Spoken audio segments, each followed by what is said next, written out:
que había subido curso, ¿cierto? Puse las consultas tal y como me las pusieron en un curso. Entonces algunas eran textos y otras veces eran links a fotos. Están las fotos ahí con los links. La próxima vez si pueden subir con mejor resolución sería mejor, pero está todo bien. Primera pregunta, ¿podría explicar la caracterización epsilon delta de la continuidad? ¿Está el autor de la pregunta? No está el autor de la pregunta. No. ¿El autor del más uno? ¿Sí, también? ¿El autor del más uno? No, yo no. No. ¿Alguien defiende la pregunta o pasamos a la siguiente? Yo la defiendo. Ya, ¿qué les interesa saber de la caracterización epsilon delta? Y el concepto encuentro súper interesante verlo gráficamente. Ya, o sea, lo quieres ver de nuevo porque era bonito. Sí. Ya lo entendiste, pero quieres que haga de nuevo el dibujo, ¿cierto? Claro, porque en un punto, claro, el punto que está descontinuo queda fuera de ese epsilon. Y esa es la parte donde uno Se cacha. Entendí eso último que me dijiste. ¿Qué pasa con una función discontinua y el epsilon delta? ¿Eso estás pensando? Claro.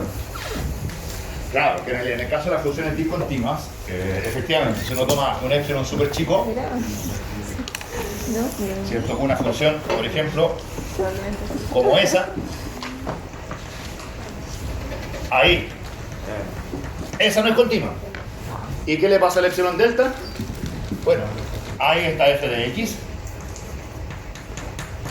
Entonces uno toma f de x más epsilon, f de x menos epsilon con epsilon no tan grande, y la pregunta es si existirá un intervalo tal que, digamos, ese intervalo no existe, pero para dibujarlo, S, x barra menos delta, x barra más delta, tal que las imágenes de esa zona estén incluidas en esta región.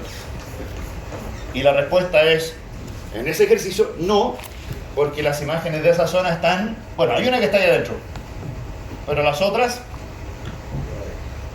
están allá afuera. Esa función es la típica que no es continua en un punto. Cuéntame. Es que yo no entiendo bien la interpretación del epsilon. No, del delta. ¿Del epsilon o del delta? Del delta. Ya, ahora, lo que pasa es que cuando la función no es continua es difícil entender qué significa el delta si no existe. Cuando la función es continua, ahí el delta existe. Para todo epsilon existe delta. Ahora, ¿qué dice en ese caso el dibujo?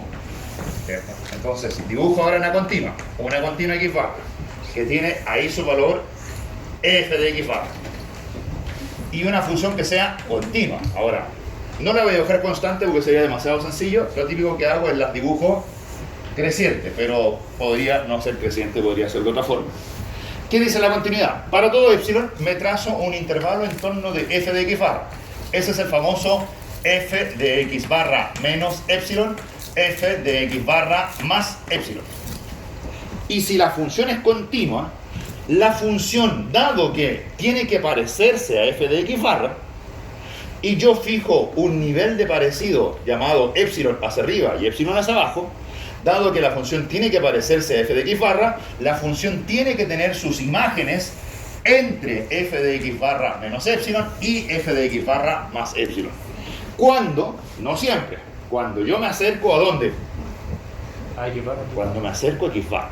Si yo miro por aquí, alguien dice, oye, ¿qué pasa con esa x? Esa x tiene una imagen que está por acá abajo, que no pertenece al intervalo f de x barra menos epsilon, f de x barra más epsilon. Pero eso no atenta contra la continuidad, porque simplemente tomé una x que estaba muy lejos de x barra. ¿Qué tengo que hacer para que en realidad las imágenes ingresen a ese intervalo? Acercarme. ¿Me acerqué? No basta. Acércate más. No basta. ¿A dónde tengo que acercarme? En el intervalo. Ahí, de ahí para allá. De ahí para allá, sí, todas tienen la imagen en ese intervalo. Entonces, para que las imágenes vivan en este intervalo x, f de x barra menos epsilon, f de x barra más epsilon, la letra x tiene que acercarse a x barra.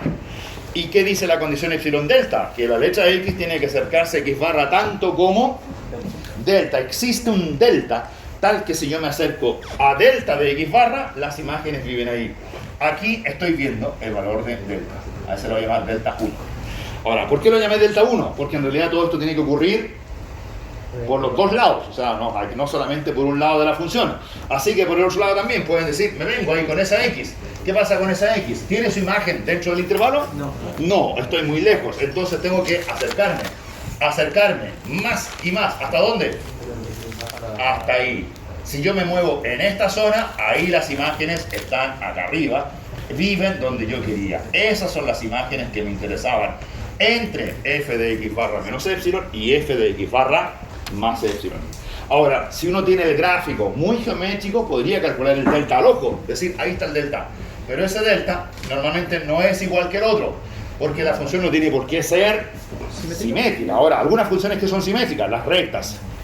Si usted tiene una función, una recta, calcula el delta hacia la izquierda y el delta hacia la derecha y son idénticos. Aquí, si la función no es simétrica, hacia un lado y hacia el otro, uno es más grande que el otro.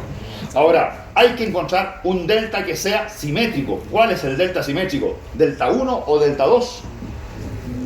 Entre los dos que encontré por la izquierda y la derecha, si así fue el gráfico, tengo que tomar de ellos el más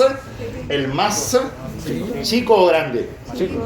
El más chico. ¿Por qué razón?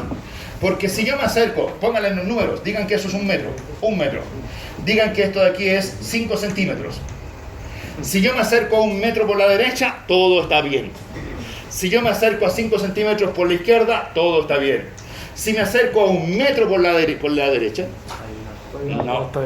Si me acerco 5 centímetros por la izquierda, es mucho mejor que acercarse a 1 metro. Así que en realidad, de los dos, el que hay que tomar es el más chico. En este caso parece que me quedó más chico el delta 2. Ahí está tu intervalo x barra menos delta, x barra más delta. Ahí está el valor de delta, tal que todas las imágenes de ese intervalo están aquí en donde yo quería. Las he marcado mucho mejor. ¿Les parece? ¿Esa es la explicación que les interesa del epsilon delta o quieren una explicación de demostrar cosas con epsilon delta? ¿Hay más preguntas más adelante con epsilon delta? ¿Se acuerdan ustedes de esa guía? ¿La leyeron? No. Sí, hay más. Podríamos ir a mirar qué es lo que hay más adelante. Hay algo que sea como más concreto, que no sea solamente hacer un dibujito, sino que hacer un cálculo de verdad. ¿Cuál será? ¿La cuánta? La última. Entonces, vamos a la página. Vamos a la página ahí. Vamos a la página. Pero no vamos a la página. Y eso que dijo al final, de que nos tomamos el intervalo más pequeño, es lo que había hablado con unas rectas que aumentaba la pendiente, ¿cierto? Claro. Cuando encuentro el delta en distintas partes, esos deltas pueden ser... ¿cuál era la 10? Profe, Ese era el último. Pero ese es continuidad uniforme, ¿o es continuidad? Es uniforme, ya, de todos modos como que se les enreda todo, así que entre continuidad y continuidad uniforme no hay tantas diferencias en el nivel de dificultad. ¿Cuál es la dificultad en la continuidad uniforme? En que ese delta, que aquí yo lo calculé en esta zona, en la continuidad uniforme ese delta es el mismo en todas partes. O tal vez geométricamente no es exactamente el mismo, pero ustedes se van a una zona, digamos, por ejemplo, aquí la función, digamos que es así. Bueno, no tanto, porque esa parece tener una asíntota. Digamos que después va hacia el otro lado. Entonces, ¿cuál es el lugar más peligroso para calcular el delta? Donde la función tiene mayor pendiente. Uno se va a esa zona, a ese punto x barra, le aplica la definición nuevamente epsilon delta. Ahí está la altura de f de x barra. Le suman epsilon, le restan epsilon y calculan el delta. ¿Qué delta les va a dar? ¿Más grande o más chico que el que ya hicimos visualmente en la pizarra? Más chico. Les va a dar un delta más chico. Entonces, como ya entendí que tomar delta pequeño no es ningún problema, pero sí es problema tomar deltas grandes, entonces ese delta calculado en ese x barra 2, este de aquí es el x barra 1, el delta calculado en x barra 2 le sirve al punto x barra 2 y también le sirve al x barra 1. Ese delta pareciera ser uniforme. ¿Cuándo la continuidad es uniforme? Cuando el delta se puede encontrar uno solo que sirva en todas partes. Ahora, típicos problemas de funciones que aparecen no uniformemente continuas, funciones que tienen pendiente muy inclinada. Ejemplo que vimos en clase que no era uniformemente continua. ¿Tienen un ejemplo no uniformemente continuo? ¿Visto en clases? X cubo. X cuadrado, no llegamos tan lejos, fuimos con x cuadrado y vimos que la función x cuadrado tenía la pendiente igual a 2x y cuando uno se empezaba a correr hacia la derecha, la pendiente es cada vez más grande, el delta es cada vez más chico y si uno tomaba el límite cuando x barra tendía a infinito, el delta tendía a cero, o sea, no hay un delta que le sirva a todo el mundo. Sin embargo, también vimos un teorema que decía que si una función es continua en un cerrado y acotado, teorema bien importante, continua en un cerrado y acotado, esa función sí es uniformemente continua en ese cerrado y acotado. Por lo tanto, si toman la función x cuadrado y no trabajan entre 0 e infinito, sino que trabajan entre 0 y 1000 y cierran su intervalo en 1000, esa función sí es uniformemente continua. Y de hecho, ¿dónde hay que calcular el delta que les sirve a todos? En 1000. ¿En 0 o en 1000? La función x cuadrado tiene mayor pendiente en 1000, hay que calcular el delta en 1000, ese delta va a ser el delta más chico, de hecho el delta creo que era algo así como epsilon partido por 2 veces x barra, algo, tal vez más 1, ya, más 1. Esa es la fórmula del delta. Cuando usted quiere el delta más chico hay que tomar el x barra más grande posible, y si están trabajando entre 0 y 1000, el x barra más grande está en x barra igual 1000. En los acotados existe el delta 1000. En los no acotados podría no existir el delta. ¿Les parece? Ya. Hay un ejemplo entonces de continuidad uniforme. ¿Qué decía ese ejercicio de continuidad uniforme? Decía demostrar que una cierta función es uniformemente continua. Ah, miren, ahí está la solución. Ah, ¿qué es eso? ¿Qué es eso? ¿Qué es eso? ¿Qué es eso? Ah, símbolo de apruebo. No vayan a firmar así las papeletas del domingo, si no les van a anular los votos. Ah, esta es mi opción. No, voy a poner Lex. Ya, entonces, ¿cuál es la función que me piden demostrar que es uniformemente continua? Es la función f de x igual raíz cuadrada de... se llama h de x. H de x, póngale el nombre que quiera. H de x es raíz cuadrada de 3x más 6 más 5. 3x más 6. Y me dicen demostrar que es uniformemente continua. ¿En qué dominio? En el intervalo 1 infinito. En 1 infinito. Ya. ¿Conocen el gráfico de esa función raíz cuadrada de 3x más 6? ¿Ah? ¿Y si le sacamos la derivada para cachar la pendiente, dónde es más grande? No, ni siquiera. El gráfico no lo conocemos al tiro. Porque está como la función raíz de x. Pero parte en qué x. En 6. No, bueno, entre 1 y 6. Pero si no me dieran el dominio, me dijeran, oye, estudia al general, ¿cuál es esta función 3x más 6 raíz? Su dominio más grande sería los x mayores o iguales que... 2. Menos 2. Menos 2. Menos 2. El menos 2 da 0.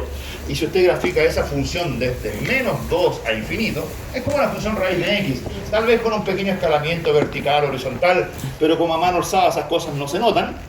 Yo diría, es la función que parte aquí en menos 2, es como la raíz cuadrada, así, y se va hacia la derecha. Pero no me dicen que trabaje entre menos 2 e infinito, me dicen que trabaje entre 1 e infinito. Y si me dicen trabaje entre 1 e infinito, ¿qué les empieza a decir al tiro la intuición? ¿Dónde está el caso más complicado? ¿Dónde la pendiente es más...? Ah, tú dices, calculemos la derivada para ver la pendiente. Ah, como la raíz de x, ya sé que la pendiente se va achicando. Ya, veamos. ¿Cuánto vale su derivada? ¿Cuánto vale la derivada de la raíz? 1 partido por 2 veces la raíz. ¿Así es? Sí. Por la derivada del argumento, ¿qué vale? 3. En realidad, la constante 3 no me importa, el número 2 no me importa, lo que me importa es esto. ¿Qué pasa con eso cuando x crece? Es creciente. Es creciente, pero como está en el denominador, Esa chica. o sea, la derivada se va achicando. Y de hecho, ¿qué pasa en x igual a menos 2? Y se indefine. No se puede derivar, bueno, por 2 razones. Primero, porque se salen del dominio, ese punto no es punto interior. Y segundo, si alguien pensara en qué pasa en el límite cuando x tiende a menos 2, cuando x tiende a menos 2, esto tiende a más infinito, porque la recta tangente en el origen sería vertical, cosa que no tiene pendiente. Las rectas solamente las pendientes existen para x mayor estricto que menos 2. Pero no me interesa eso, me interesa a partir de 1 en adelante. ¿Cuánto vale la pendiente en 1? ¿Cuánto vale h' de 1? La pendiente ahí donde parte mi función. ¿Por medio? Vale, 3 partido por 2 veces, aquí para 1 queda, ¿cuánto queda? 3 más 6, 9, raíz de 3, 9, se van un medio. Ya, ahí está. ¿Cuánto creen ustedes que va a ser el delta? Así, de solo mirarlo. ¿Se acuerdan geométricamente cuando tenían una recta? Esto se llamaba epsilon, esto se llamaba delta. ¿Cuál es la fórmula del delta? Delta partido por epsilon igual la pendiente, o sea, delta igual epsilon partido por la pendiente. Esa era la fórmula. Aquí la pendiente es máxima, ahí vale un medio. ¿Cuánto será el delta hacia el ojo? Epsilon partido por la pendiente. ¿Epsilon partido por cuánto? partido por un medio, o sea, 2 epsilon. Ahora, lo voy a poner en signo de interrogación porque todo eso es como un cálculo medio mental, medio simplemente por asociaciones de cosas que uno empieza a conocer a estas alturas, ¿cierto? Y dice, gráficamente la cosa es más crítica en 1. Ahí en 1 habría que calcular esa P. Ahora, ¿cuál es el cálculo formal? ¿Dónde lo vamos a hacer? ¿En la otra? Ya, en la otra. Que es, de hecho, lo que me mandaron ahí fue la pauta. Así que seguramente la pauta está... ¿Quién hizo esa pauta? ¿Quién hizo esa pauta? ¿Quién hizo la pauta? ¿El apunte? ¿Nadie reconoce la pauta? No, ya, ok. No saben quién hizo la pauta. Ok, nadie. Seguramente va a encontrar, profe. ¿Ah? Seguramente va a encontrar el año pasado, profe. Sí, pero por eso, ¿quién? Persona, ¿quién hizo la pauta? ¿Usted? Esas son las famosas mis pautas, esas son esas, ¿no? Oh, ¿No las conocen las del ¿no semestre es usted, pasado? profe? O sea, a mí me saltó el trabajo y había cosas la hago. No, y además me gusta porque así, cada problema que se pregunta estoy seguro que tienes una solución corta que tienes que saber hacer. Y sé lo que hay que hacer en clases y todo, o sea, dónde están los problemas. Se fijan, el problema parte ahí, demostrar que es una uniforme continua, después un calculito, donde la pregunta es, ¿qué pasó por ahí?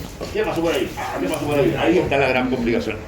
Y fíjense, miren, dicen, delta igual,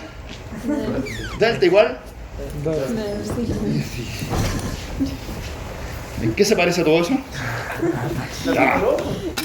Bueno, ¿por qué? Porque esas cosas las empezamos a entender de a poco, ¿cierto?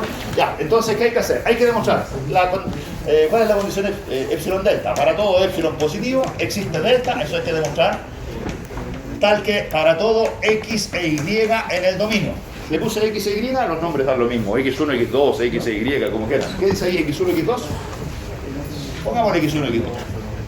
O XY, para que no sea copiar la pauta. ¿Dónde tienen que vivir el X1, el X y el Y? En el dominio. ¿En qué dominio me piden estudiar todo esto? 1 infinito. Eso está en 1 infinito. En 1 infinito. Se tiene que cumplir que si X menos Y menor o igual que delta, entonces f de X menos f de Y menor o igual que epsilon. Eso hay que demostrar. ¿A quién se ataca el tiro? Entonces uno pone aquí claramente. Bueno, de hecho parece que la pauta dice eso, claramente, o no se dice, es fácil ver o... En efecto. No, dice, sabemos que, ok. Claramente uno se va a este término. F de X menos F de Y ve si eso es menor o igual que eso. Ahora, F de X es raíz de hecho la función se llama 3X más 6. F de Y es raíz de 3Y más 6. Ya, lo primero que uno hace es trata de desarrollar lo máximo posible la expresión diferencia de los F para ver si que voy a ser capaz de acotar eso por epsilon y tratar que salga el X menos Y, que es la componente que tengo dominada. Yo sé que si X menos Y menor que delta se cumplen cosas, entonces tiene que aparecer el X menos Y. Operación que siempre se hace con diferencias raíces. No, con diferencia raíz, la operación típica es racionalizar. ¿Cómo se racionaliza? Se multiplica, se mira eso como una fracción y se multiplica arriba y abajo por la suma de las raíces. Esa es la operación típica. Cuando multiplico por la suma de las raíces, arriba queda la diferencia de los cuadrados, o sea, la diferencia de los subradicales. Queda 3x más 6 menos 3y más 6. O sea, al tiro, ¿quién se simplifica? Los 6. Los 6. Y queda 3 veces, entonces esto queda módulo de 3 veces x menos y en el numerador. Y en el denominador queda la suma de las raíces. Raíz de 3x más 6 más raíz de 3y más 6. Ya. En el numerador ya estoy viendo que aparece 3 delta. Ven que en el numerador va a aparecer 3 delta porque el 3 sale fuera, el módulo de x menos y lo voy a acotar por delta y después voy a tomar un delta apropiado. Pero ¿quién me está molestando? El denominador. Entonces, si usted quiere resolver el problema completo, tendría que poner esto menor o igual que epsilon y calcular el delta. Pero lo normal es relajar, y para relajar lo que hay que hacer es acotar. Y para acotar superiormente una fracción, como lo que me molesta es el denominador, tengo que tomar denominadores que sean más chicos, lo más chico posible. Ahí estaba la pregunta, ¿por qué? ¿Cuál es el caso más chico posible? Entonces aquí veo, ¿por qué esta cosa crece? Porque es 3x. El 6 es una constante, el 3x lo veo. ¿Cómo es posible que esto sea lo más chico posible? ¿En dónde vive la x? En números positivos. ¿Dónde vive la x? Arriba dice, ¿dónde vive la x? Ahí también dice, en 1 infinito. Así que esta cosa, ¿cuánto es lo más chico que puede ser? 1. En x igual a 1. En x igual a 1, esto es 9, raíz de 3, o sea, raíz de 9 es 3. Esto lo voy a acotar por 3. Esto de acá, ¿cuál es lo más chico que puede ser? 1. ¿Ah? 3. Y puede ser 3. 1. La y puede ser 1, y para eso queda 3 por 1, 3, más 6, 9, raíz 3. Así que todo esto es menor o igual que el 3 del numerador lo conservo, el x menos y, y el denominador lo acoto por un número que es más chico que eso. Y eso es más... para que la fracción crezca, y eso es más chico que poner aquí 3 más 3, o sea 6. Y cuando usted pone 3 más 3 igual 6, le queda el famoso 1/2 veces x menos y. La pregunta era, ¿por qué se acotó por 1/2? No sé si ven la respuesta ahí. ¿Quién era el autor de la pregunta? Ya, miren por de dónde salió el 1/2. Era acotar el denominador. Ahora, de hecho, puse alguna observación. Dije, bueno, yo acoté por 1/2. Los cálculos intermedios no están, por supuesto, el 3/6, está simplificado al tiro, pero eso se acotó por 1/2. Ahora, también se pueden acotar, hacer cotas más gigantes. Pueden decir, oiga, esta fracción evidentemente es más chica que 6. Así que si pongo 6, la expresión del lado derecho es grande. Si alguien dice, oye, esto es más grande que 6, entonces también es más grande que 1. 6 es más grande que 1. En lugar de poner 6 aquí, también podrían poner 1. Es decir, acotar inferiormente eso por 1. La cota inferior es 6. Pero exageré con mi cota 1 y con ese 1 también funciona. Y queda 3 delta en lugar de delta medios. Esa es una observación que estaba por ahí en rojito que decía, se pueden hacer otros acotamientos también. Pero el más crítico, el más simpático es poner, aquí no 1, sino que poner 6, porque quedó el famoso 1/2. Y ese 1/2 era la pendiente que habíamos calculado por allá arriba. ¿Se fijan? ¿Te acuerdas que h' en 1 era 1/2? Ese 1/2 era justamente, ¿se acuerdan cuánto era la derivada? ¿Cuánto era la derivada? ¿En qué punto? Ahí está, en la derivada en todas partes. Era 3 partido por 2 veces la raíz. 3 partido por 2 veces la raíz, porque en la derivada, ¿qué hago? Tomo el límite cuando x e y son iguales, ¿se fijan? Entonces aquí está el 3 partido por 2 veces la raíz, que reemplazado en x igual a 1. ¿Por qué tomé x igual a 1? ¿Se fijan que aquí tomé x igual a 1 e y igual a 1? Para acotar.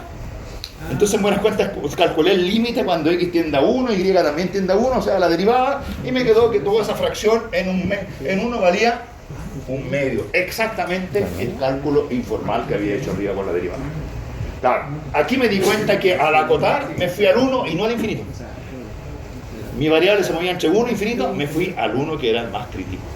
Listo, y después que tenemos eso, uno por supuesto dice que eso vale 1/2 de menor o igual que 1/2 delta, y para que eso sea menor o igual que epsilon, basta tomar delta igual 2 epsilon, ¿cierto? 2 de delta igual 2 epsilon, y ahí se terminó el ejercicio. Ya. Creo que ahí acotó inferiormente, ¿cierto? ¿Perdón? La raíz la acotó inferiormente con los valores de x. Como las raíces están en el denominador, y yo quiero acotar la expresión, la fracción superiormente. Para acotar la fracción superiormente, tengo que acotar los denominadores inferiormente. Achicar los denominadores para que la fracción crezca. Claro, ya. Duro. Yo tengo esa expresión, ¿ya? Y sé que esa expresión es menor que 3 delta vacío es las raíces. Claro. Pero lo que yo estoy buscando son deltas chicos que me sirvan para el epsilon original, ¿cierto? Yo ando buscando un delta que me sirva para el epsilon que me estaban dando. Pero lo que busco es como ir minorando así como haciendo cada vez más chico mi delta, ¿no? O sea, no me interesa mucho si el delta grande es chico. Lo único que me interesa del delta es que exista. Que exista. Lo único que yo creo es que existe y que sea fácil de calcular. Ahora, en estricto rigor esa expresión es menor o igual que 3 delta, y acá abajo sigue quedando esta suma de las raíces. Ahora, cuando veo esa suma de las raíces, me da la impresión de que la continuidad no es uniforme. Me da la impresión de que la continuidad es Si usted quiere enchufar inmediatamente dijera eso menor o igual que epsilon y despejar al delta, le quedaría el delta en función de epsilon y también en función de x e y. Eso daría la impresión de que el delta depende de epsilon y también de dónde estoy parado. Ahora, la idea es que el delta no tiene que depender de dónde estoy parado. Por esa razón, antes de poner el epsilon, acoto eliminando la letra x y eliminando la letra y. Esa fue la cota de menor o igual que delta medios. Eliminé la x y la y.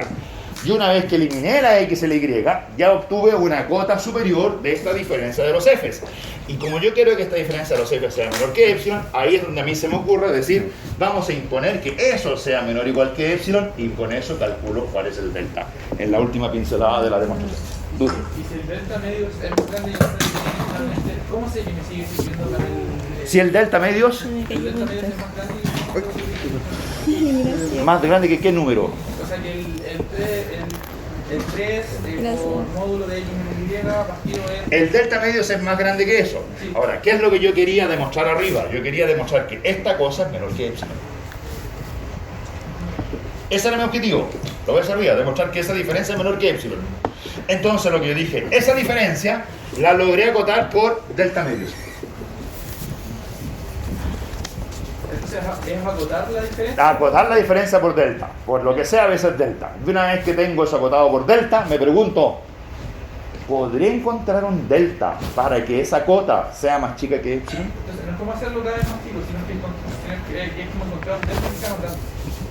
Ni siquiera encontrar un delta que te garantice, voy a borrar, pero no voy a borrar con el borrador porque se va a perder todo. Ya, eso lo borré. Que garantice qué cosa, qué es lo que tiene que garantizar el delta. Que la diferencia sea... Que esa diferencia sea menor o igual que quién, que epsilon. El único objetivo es que la diferencia sea menor que epsilon. El delta es un camino para llegar a eso. Las desigualdades intermedias fueron usadas para poder demostrar que la diferencia de los f era menor o igual que epsilon.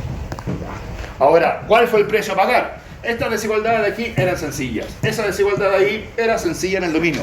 El precio a pagar es que el delta no puede ser muy grande.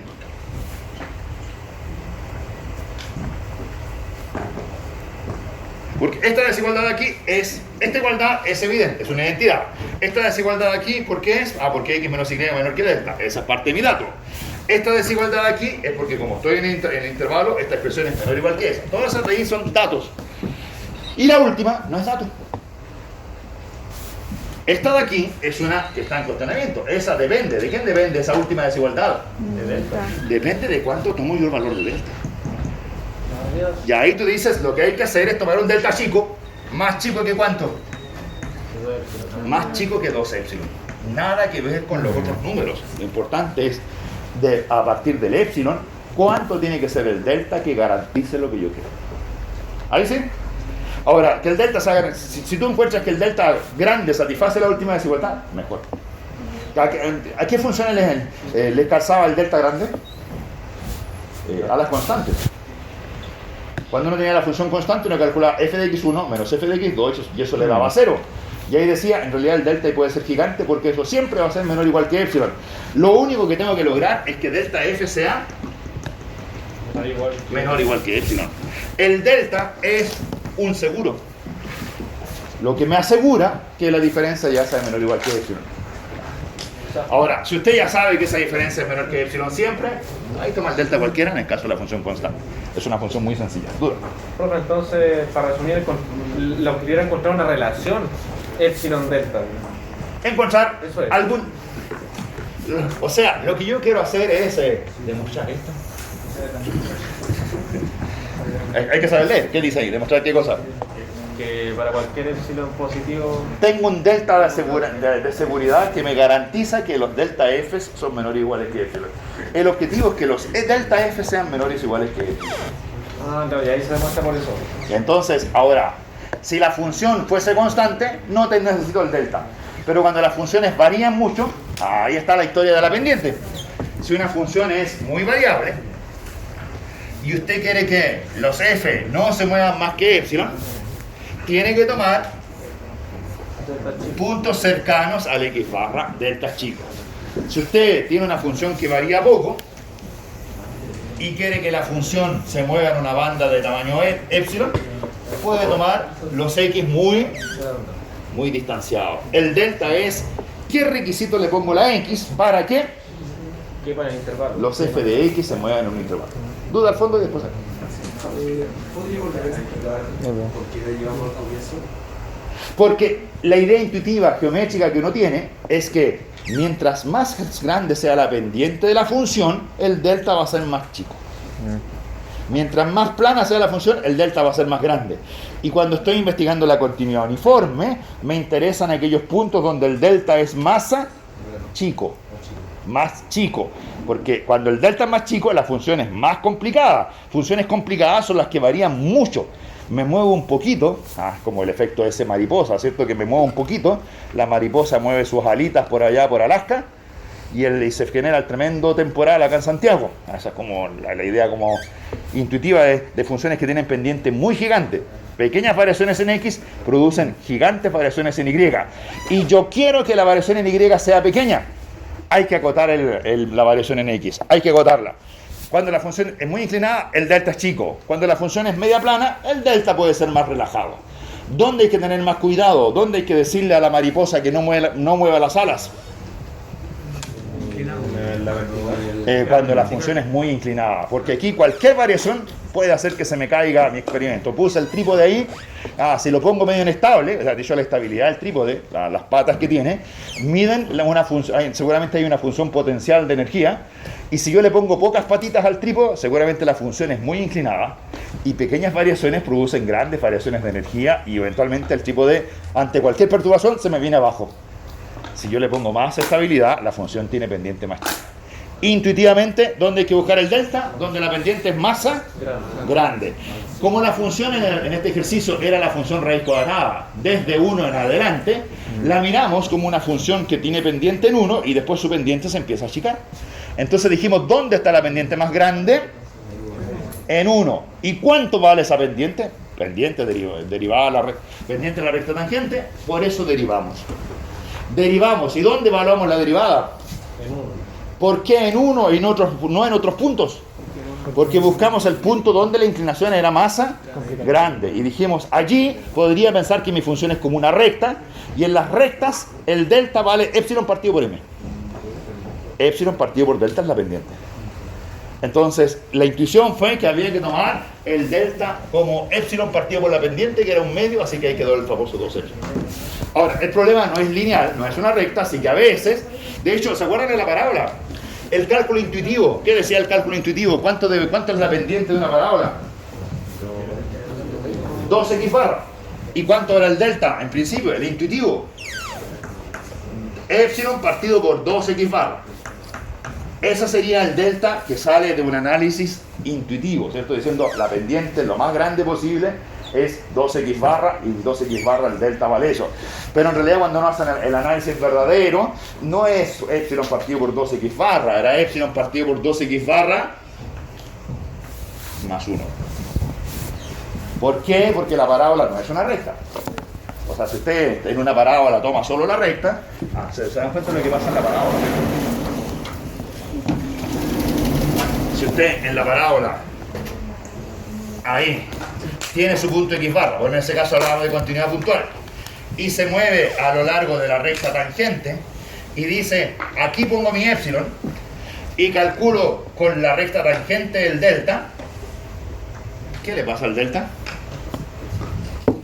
No es exacto. ¿Se fijan? Si yo me muevo tanto como delta, en realidad la recta está muy bien. Pero la función que tengo que acotar no es la recta, la que tengo que acotar es la parábola. Y cuando usted se mueve ese delta, la parábola subió un poquito más. Y eso me obliga a decir que la recta tangente no era la buena, había que corregirla y en realidad trazar la recta por 2 puntos, trazar esa recta. Esa recta es la que tenía pendiente 2x barra más 1. La parábola, la tangente tiene pendiente 2x barra. Lo que hicimos con el 2x barra, lo inclinamos un poquito. Para que ahora con esa inclinada, ¿cuál es el delta calculado ahora? No con la tangente, sino que con esta nueva. Este es el epsilon. Ahí está el epsilon. ¿Cuál es el delta? Lo calculo ahí. ¿Cómo quedó ese delta ahora? ¿Bueno o malo? Bueno, Como la parábola va por abajo de esa recta, entonces ahora el delta sí era correspondiente. Entonces, la intuición dice que hay que tomar epsilon partido por la pendiente. Pero hay que tener cuidado, eso pensando que las funciones son rectas. Si las funciones no son rectas, a lo mejor hay que corregir. Por eso es simpático este ejercicio, que aquí en este ejercicio dio el número que calculamos al ojo. Pero fue una coincidencia. Ahora, ¿por qué funcionó bien ahí? Respuesta es porque esto es como la parábola al revés. Y cuando usted lo hace con la recta tangente, está calculando un delta más chico que con la parábola inclinada. Así que funciona bien en este caso. Ya, ahí tienen esa duda. Pasamos a la siguiente. ¿Quedamos con más dudas? Bueno, pero eso es simpático. Duda. Te quedaste así como... O sea que el delta puede tomar valores dependientes de X o Y. En la continuidad normal, el delta depende del X. En la uniforme, el delta tiene que depender solo del X. Entonces, aquí logramos eliminar la X y la Y por el acotamiento. Y usamos el hecho de que estábamos en el intervalo 1 infinito. En ese caso se demostraría la uniforme y no más. Aquí nosotros demostramos que la continuidad era uniforme. Ese era el ejercicio. El ejercicio era demuestre que la función esa es uniformemente continua en 1 infinito. Y una que no sea uniforme quedaría en términos de X. Claro, en una que no fuese uniforme podría quedar en términos de X. La función x cuadrado es el ejemplo clásico en cero infinito. Porque la función x cuadrado, este es el delta. Y para que usted obtenga el delta más chico, hay que tomar el x barra masa más grande o más chico.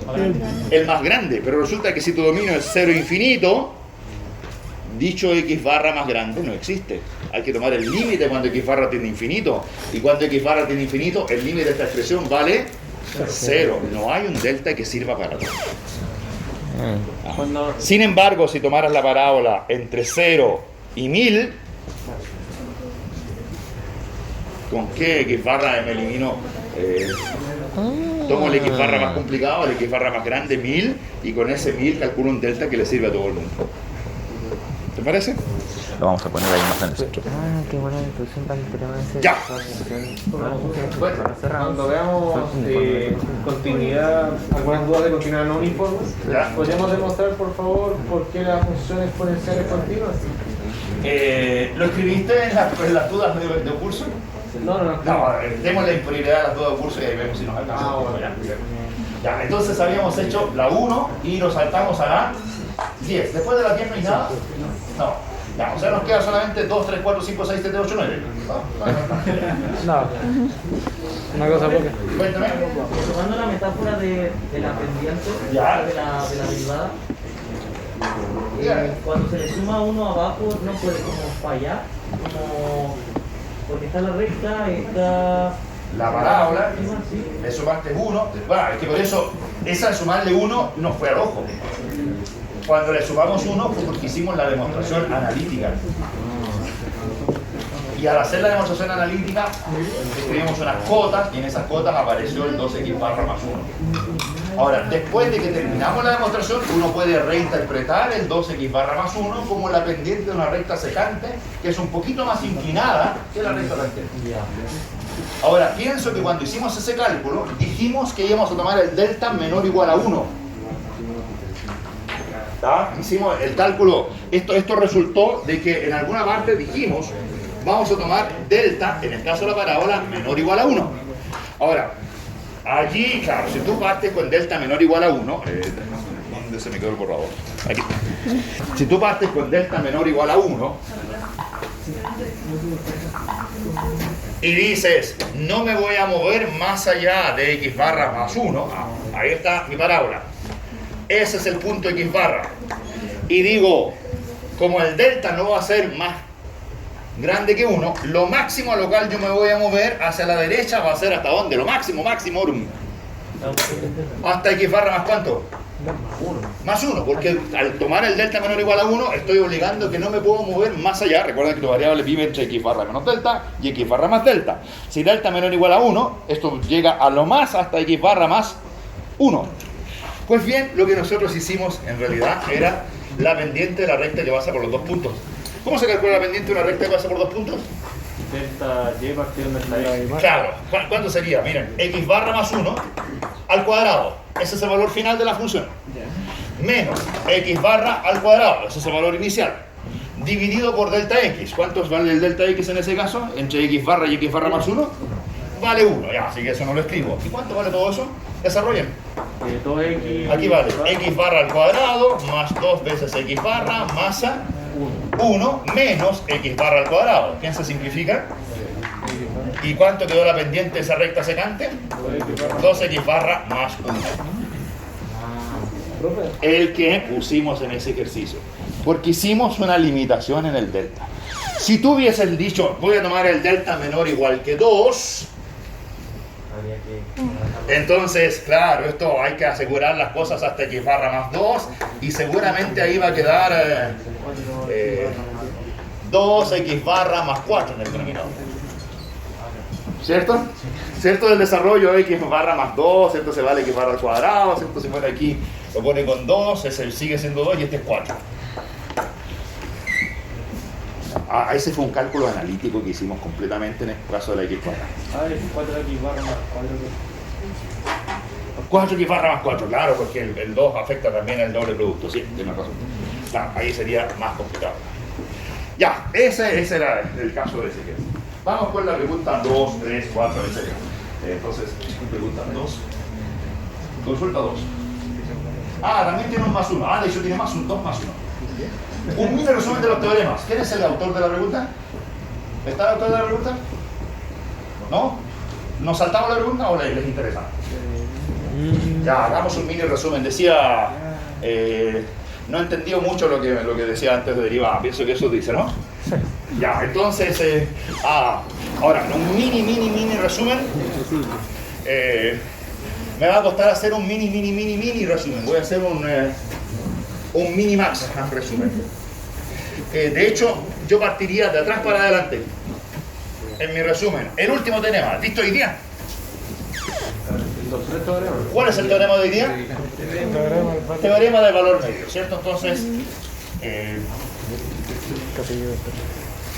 hagamos aquí una línea del tiempo. Una línea del tiempo. Pero yo creo que no voy a alcanzar con una pizarra.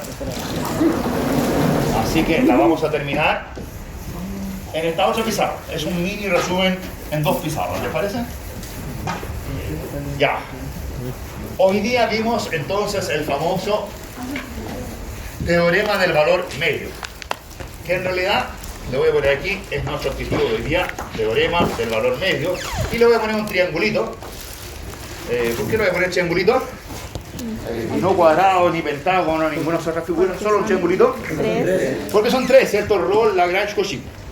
Objetivo, si ustedes quieren, era demostrar el teorema del valor medio. Ahora, demostramos que eran equivalentes, todo eso perfecto, pero ¿por qué eran ciertos?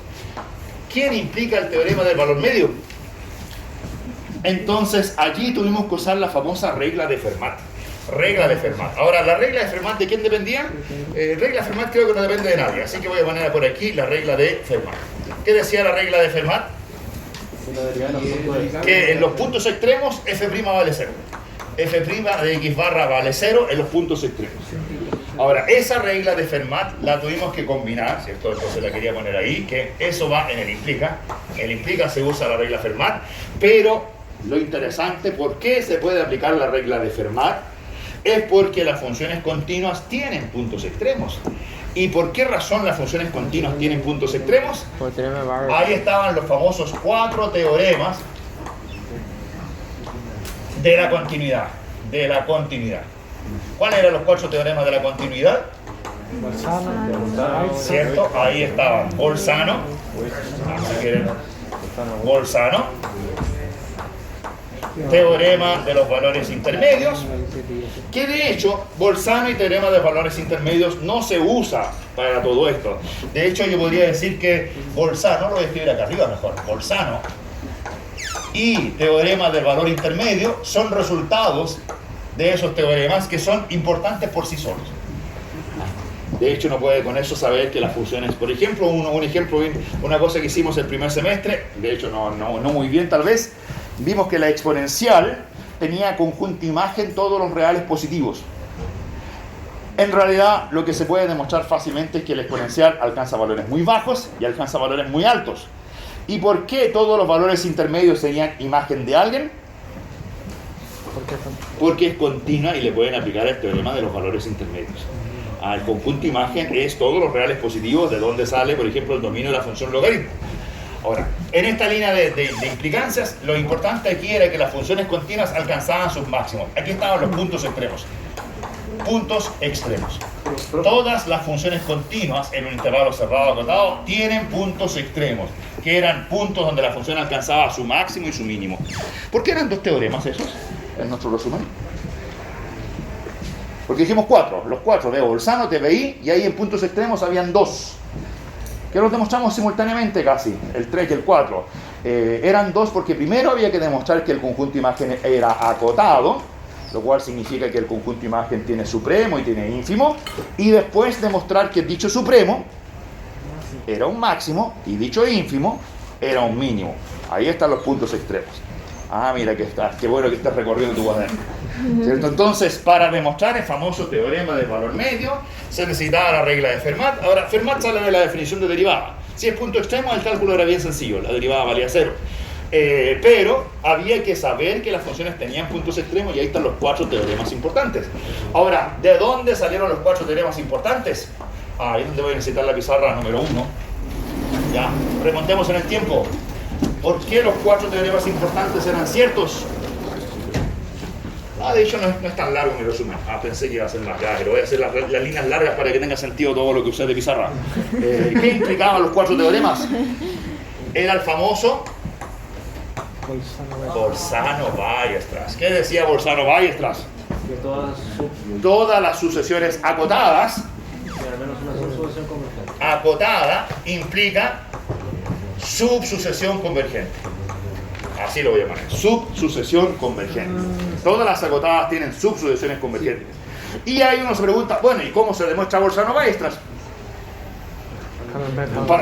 Para demostrar Bolzano-Weierstrass hay que tener varias cosas. Por ejemplo, lo primero que hay que tener es saber qué significa una subsucesión. Hay que conocer la definición de subsucesión. No, las subsucesiones viven en su mundo propio, ¿cierto? Las subsucesiones, simplemente saber qué es una subsucesión, para que después Bolzano-Weierstrass me diga, cuando las sucesiones son acotadas, sus subsucesiones tienen una subsucesión converge. Ahora, había que saber qué era la subsucesión, pero en la demostración había que también conocer el teorema de los intervalos cerrados encajonados, y ese teorema se combinaba bien con el famoso método de Bolzano.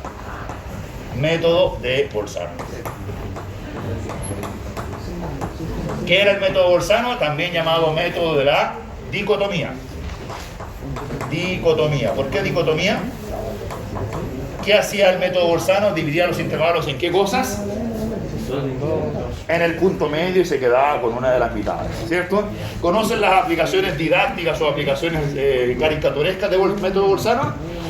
Aplicación típica, cómo se caza un león en el África. ¿Se saben esa, cómo se caza un león en el África? No sé cómo es África, digamos que eso es África.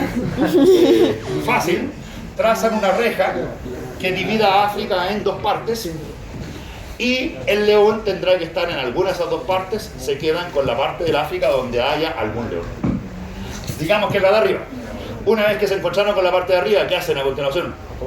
Dividen, trazan una reja, que es donde los leones no pueden atravesar, que divida esa zona en 2 partes, y como habían leones en el África, la idea es que originalmente habían leones, entonces en una de estas 2 mitades tendrá que haber algún león, se quedan con la primera mitad donde haya león. ¿Y qué hacen después? Digamos que es la mitad de la derecha.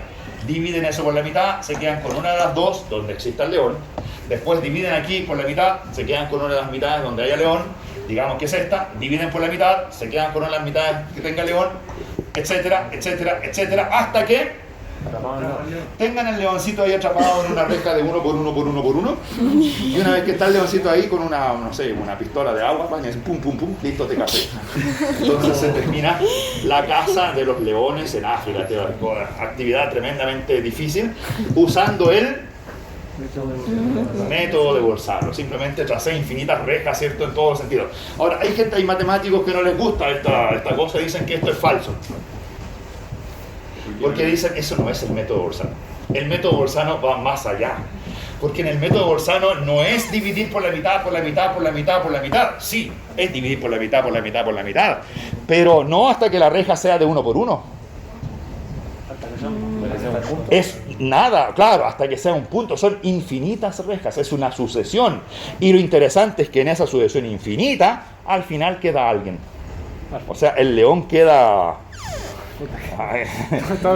Claro, o sea, para el león tal vez no funciona, ¿cierto? Es en los números reales donde el método Bolzano tiene sentido. Aquí es simplemente un método de dicotomía finito, que es más o menos trivial. Esto no demuestra nada. Si usted me dice que toman una cantidad finita de intervalos cerrados y en la intersección hay alguien, eso es trivial.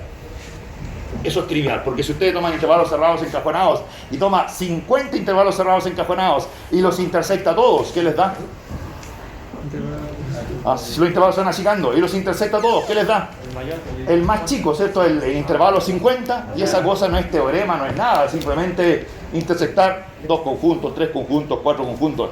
La gracia de los intervalos cerrados encajonados es que usted puede seguir hasta el infinito y ahí queda alguien. Ahí es donde se atrapan a los irracionales, ahí es donde se atrapan a números especiales. Ese es el teorema de los intervalos cerrados encajonados. Entonces, no sé si les quedó bien el resumen. Así hicimos las clases, ¿o no? Sí. ¿Por dónde partimos? Por ahí. Ahí después les mostré cómo se aplicaba el método Bolzano, le hicimos algunas cosas con el computador. Después dijimos, pongámonos serio, hablemos de subsucesiones, demostramos el teorema de la herencia. ¿Se acuerdan que aquí estaba la herencia? ¿Qué decía la herencia? Que las propiedades de la ¿Qué decía la herencia? Las propiedades de la sucesión. ¿Qué propiedades? No, cualquier propiedad. ¿Cuál es la propiedad importante? Que la convergencia. Si la sucesión converge a L, las subsucesiones convergen a L. Si la sucesión tiende a infinito, todas las subsucesiones tienden a infinito. Esa cosa es importante.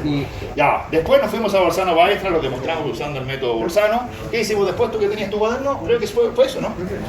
Pasamos a la continuidad. Bueno, antes de demostrar los grandes teoremas de la continuidad, tuvimos que hacer cosas previas. ¿Qué hicimos previamente antes de demostrar los teoremas de la continuidad? Tuvimos que definir la continuidad. ¿Cierto? Definir la continuidad. Después de que definimos la continuidad, tuvimos que demostrar algunos teoremas sencillos. ¿Cuáles eran los teoremas sencillos? El álgebra de funciones continuas, ¿cierto? Ahí venía el álgebra. Después venía, ¿qué más? Venía el álgebra de funciones continuas, venía la composición de funciones continuas. Pero todo eso era para saber qué funciones eran continuas. Y ahí teníamos que las funciones polinómicas, los racionales eran continuas, etcétera, etcétera. ¿Ya? Y después nos fuimos a los grandes teoremas. ¿Había una mano? ¿Sí? Profe, el teorema de la herencia, ¿qué pasa cuando ya no es convergente de la sucesión? ¿Cuál El teorema? teorema de la herencia es cierto que usted dice que ya, si una sucesión converge, su subsucesión converge a lo mismo, ¿cierto? Ya, tú dices, Pero si no es ¿qué pasa si me muero y no dejo herencia? Nada, no hay herencia. Pero ahí utilizaríamos, por ejemplo, el de la acotada. Bueno, la acotada es que no deje herencia, dejé una casita chiquitita por ahí, en el campo, una ruca, y esa se la dividen los herederos. Ya. O sea, yo soy una sucesión acotada, ok, las subsucesiones son acotadas. Pero si la sucesión tiene una propiedad más importante, ¿cierto? La propiedad de... es como un súper... a una casa de 1000 metros cuadrados, no sé, eso converjo a pi. ¿Qué propiedad más importante? Tú eres una sucesión que converges a pi. Todas las subsucesiones de esa sucesión convergen a pi. Hay otras que convergen a 1 nomás, otras que convergen a 0, pero hay unas que convergen al número E, otras que convergen a otras cosas interesantes. Bueno, todo eso se hereda a las subsucesiones. Esa es la famosa herencia de las propiedades.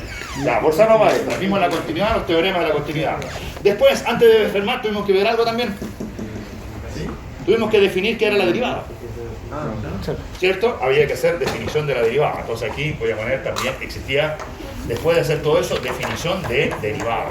Y lo que posiblemente no hicimos, bueno, de hecho lo saltamos, era que existían los teoremas del álgebra de derivadas y composición, pero la composición sí la tuvimos que demostrar. ¿Por qué la composición sí y el álgebra no? Porque el álgebra...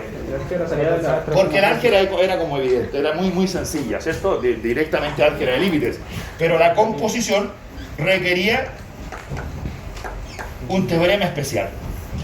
Y de hecho, para la composición tuvimos que en alguna parte por aquí enunciar, ¿se acuerdan ese famoso teorema sin nombre? Teorema sin nombre, que era para la composición de una función continua con una g de x, donde la f era continua. Y demostramos que el límite de esa cosa era f de u barra. Ya, eso creo que ahí hice un recorrido por casi todo. Y todo converge ¿a dónde? ¿Se fijan? Ahí la línea del tiempo, ¿a dónde converge? Al teorema del valor. O sea, ese es el gran resumen de nuestro teorema. Ya, no le puse epsilon delta ninguna cosa porque las definiciones las tienen en los cuadernos. Lo que les quería posiblemente era un resumen para saber por dónde iba toda la cosa, porque hay algunos que dicen hay demasiado teorema y me enredo. Bueno, a lo mejor eso le permitiría desenredarse un poco. ¿Dudas? ¿Paso a la siguiente? Cuéntame. Si no me equivoco, capaz que usted sepa más que los cálculos matemáticos del computador ocupa el método Bolzano. O sea, con el método Bolzano se puede resolver. Lo programamos en la clase 2, ¿te acuerdas? Cuando salimos del computador y vimos la ecuación de... ¿Qué ecuación fea vimos ahí? El diagrama de Moody. Sí, ahí vimos una ecuación fea. Ahora, otras ecuaciones feas también se pueden hacer por Bolzano. Ahora, Bolzano es un método simpático que garantiza la convergencia. Tú divides por la mitad, tomas la mitad y resuelves el problema. Pero no es muy rápido. Porque cuando yo quiero un número, digamos que quiero encontrar la solución de un problema con 16 decimales, y voy en Bolzano y ya tengo el segundo decimal, el segundo decimal significa 10 a la menos 2. Cuando tú divides eso por la mitad, pasas a 5 veces 10 a la menos 3. Cuando divides por la mitad de nuevo, pasas a 2,5 veces 10 a la menos 3. Divides por la mitad, 10 a la menos 2. 10 a la menos 2 son 10 veces 10 a la menos 3, ¿o no? ¿Saben la potencia de 10 en las negativas? 0,01 son 10 milésimas. Cuando divides por la mitad, pasas a un intervalo de largo 5 milésimas. Cuando divides a la mitad, pasas a un intervalo de 2,5 milésimas. Cuando divides por la mitad una cuarta vez, pasas a un intervalo de 1,25 milésimas. Y tú digas que a la quinta iteración pasaste de 10 a la menos 2 a 10 a la menos 3. Si quieres ganar un decimal en tu aproximación, tienes que hacer 5 iteraciones del método Bolzano. Si quieres una 10 milésima, 5 más. 5 más. Siempre hay que ir haciendo 5 iteraciones. Si quieres 16 decimales y partes de una cosa que difiera una unidad, que queda la raíz de 2 con 16 decimales, ¿cuántas iteraciones tengo que hacer? 5 más 5 más 5. Por cada decimal, 5 iteraciones. En total, 16 por 5. Bueno, un cálculo rápido, como 80 iteraciones. Ya, hay métodos, otros que no son Bolzano, que son más rápidos. Métodos que a la iteración 5 ya tienen 10 decimales, y a la iteración 6 tienen 20 decimales, y a la iteración 7 tienen 40 decimales, y a la iteración 8 tienen 80 decimales. Esos métodos vienen del cálculo diferencial y muchas veces se programan con el computador. ¿Eso lo vamos a aprender? Lo vamos a aprender. Pero no garantizan convergencia. El método Bolzano es lento pero seguro. Los otros métodos pueden ser más rápidos, pero eventualmente divergen. De hecho, la teoría que existe detrás de los otros métodos, el que vamos a ver, dice que si x barra es la solución de mi problema, existe un delta tal que si yo parto entre x barra menos delta y x barra más delta, mi algoritmo converge. Pero no sabes cuánto vale el delta. Si yo ando buscando la raíz de 2, existe un delta tal que si mi programa parte cerca de la raíz de 2, converge. Tú dices, voy a partir a una milésima. A lo mejor el delta era una millonésima y tu programa diverge. Voy a partir a una millonésima. A lo mejor el delta era más chico y mi programa diverge. Ahí hay un problema de la convergencia. Teóricamente convergen si conocieras el delta. ¿Dudas? ¿Cómo se llaman esos métodos de convergencia? venir a clase la próxima semana. No más después. Pero se garantiza de que existe uno. Sí, existe un delta tal que si tú partes, bueno, de hecho, si tú partes en X barra, ahí convierte el tiro, pero eso es más difícil, ¿cierto? Claro. Ya. Después decía, ejercicio, desde auxiliar hicimos ejercicio de derivadas y me cuesta ver la regla cadena. ¿Podríamos hacer ejercicio del tema? Claro que sí, pero creo que en lo que sigue hay derivadas, así que cuando veamos, hagamos. De hecho, ya hicimos una derivada con cadena. ¿Cuál hicimos con cadena? La raíz cuadrada de 3x más 6 era una cadena sencilla, pero bueno, cadena mierda. Vamos a la siguiente, a ver si hay una cadena. Aquí. Ver este problema de la tangente hiperbólica. Alguien hablaba del cos y el sen h. Ya, son funciones. Ahí, por ejemplo, está la función tangente hiperbólica con su definición. Son funciones que vienen de la exponencial, así que sus definiciones son bien sencillas y tienen propiedades interesantes. Ahí tienen una. Dice, verifique que esa función es continua en todos los reales. ¿Hago eso? O sea, lo voy a hacer, pero en palabras. ¿Por qué es continua en todos los reales? ¿Qué función aparece como base? La exponencial. ¿Qué otra función más aparece? E a la menos x. E a la x es continua en todo R. E a la menos x es una composición de la exponencial con menos x, pero como menos x es continua en todo R, la exponencial del resultado es continua en todo R. Ya, así que numerador, resta de funciones continuas, continua. Denominador, suma de funciones continuas, continuas. Numerador, continuo en todo R. Denominador, continuo en todo R. ¿Y el cociente? Continuo en todo R. Continuo en todos los puntos, salvo cuando el denominador se anule. Pero como en el denominador aparecen las exponenciales, y todos sabemos que la exponencial es siempre positiva, y aparece suma de exponenciales, entonces las dos son positivas, el denominador es siempre positivo en todos los reales. Por lo tanto, la función tangente hiperbólica es continua en todos los reales. ¿Ya? ¿Les parece? Sí. Ya. Después, demostrar que tangente de 0 es 0. Tangente hiperbólica de 0 es 0. ¿Por qué tangente hiperbólica de 0 es 0? Porque evalúan en 0. La exponencial de 0 vale 1. La exponencial de menos 0 vale 1. ¿Y la resta? 0. Así que no hay nada que demostrar. Y que satisface que la tangente hiperbólica está entre menos 1 y 1. ¿Por qué eso está entre menos 1 y 1? Tal vez eso conviene anotarlo. ¿Qué diferencia tiene el numerador con el denominador? Arriba dice exponencial de x más o menos. Menos. Y abajo dice exponencial de x más o menos. ¿Quién es más grande? ¿Quién es más grande? O sea, si fuesen números positivos, si la exponencial de menos x fuese más chica que la exponencial de x, ¿cierto? La vector de x. Tangente hiperbólica de x igual e a la x menos e a la menos x partido por e a la x más e a la menos x. Bueno, hay dos casos. Si ese número fuese más chico que ese otro, ¿cuándo eso es así? Cuando la exponencial de menos x es más chica que la exponencial de x. ¿Sabe los gráficos de la exponencial? ¿Cuál es el gráfico de la exponencial? Ahí, ¿por dónde pasa? ¿Altura? 1. ¿Cuál es la exponencial de menos x? La misma, pero reflejada respecto del eje de las y, ¿cierto? O sea, es a partir de 0. Sí. Entonces, cuando la exponencial de x es más grande que la exponencial de menos x, para x mayor que 0. O sea, en 0 esto vale 0. Y para x mayor que 0, este es un número positivo menos otro, la resta es positiva, y aquí está el mismo positivo más el otro. Así que, claramente, si x mayor que 0, se tiene que la tangente hiperbólica de x vive entre 0 y 1. ¿Por qué el 0? Le puse un 0, eso no lo... se les pasó. ¿Por qué la tangente hiperbólica es más grande que 0? Porque el e a la x es más grande que e a la menos x. Pero en 1 también. ¿En 1 también? La exponencial de 1, ¿piensas en 1 o en 0? En 1, exponencial de 1 vale 2,7. Exponencial a la menos 1 vale como un tercio. ¿Pero por qué se intersectan ahí entonces? No se intersectan en 1, se intersectan en 0. X igual 0, Y igual 1. Este es el sistema de coordenadas.